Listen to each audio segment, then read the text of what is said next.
NTR trust ఆధ్వర్యంలో తోపుడు బళ్ళు కుట్టు మిషన్లు పంపిణీ చేశారు నారా భువనేశ్వరి. మొదటి విడతగా 31 కుట్టు మిషన్లు 25 తోపుడు బళ్ళు పంపిణీ ఎన్టీఆర్ ట్రస్ట్ ఆధ్వర్యంలో స్కిల్ డెవలప్మెంట్ చేసుకున్న మహిళలకు కుట్టు మిషన్లు పంపిణీ చేశారు భువనేశ్వరి. అన్ని రంగాల్లో మహిళలకు ఎన్టీఆర్ ట్రస్ట్ ద్వారా తోడ్పాటు అందిస్తూనే ఉంటాం. ఇప్పటి వరకు 1000 మంది మహిళలకు ఉపాధి కల్పించాం. 100 మంది పేద విద్యార్థిని ట్రస్ట్ చదివిస్తోంది. నిరంతరం ఎన్టీఆర్ ట్రస్ట్ ద్వారా సేవా కార్యక్రమాలు చేస్తూనే ఉంటామన్నారు. చంద్రబాబు నాయుడు గారు కూడా మహిళా శక్తి గురించి ఆయన ఆలోచించి ప్రత్యేక శ్రద్ధ తీసుకుని ఆయన ఎట్లా నందమూరి తారక రామారావు గారు 9% మహిళలకి రిజర్వేషన్ తీసుకొచ్చారు. అదే చంద్రబాబు నాయుడు గారు 33%కి ఆయన తీసుకెళ్లారు.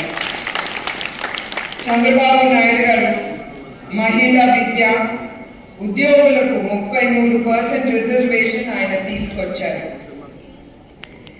మహిళలను ఆర్థికంగా అభివృద్ధి చేయడానికి ఆ రోజులో చంద్రబాబు నాయుడు గారు ఆలోచించి డ్వాక్రా సంఘాలు అనే ముందుకు తీసుకెళ్లి తద్వారా అప్పుడే 65 లక్షల 11,000 మంది ఎప్పుడు ఆయన స్థాపించారు. ఎమ్మటే అంతమంది మహిళలు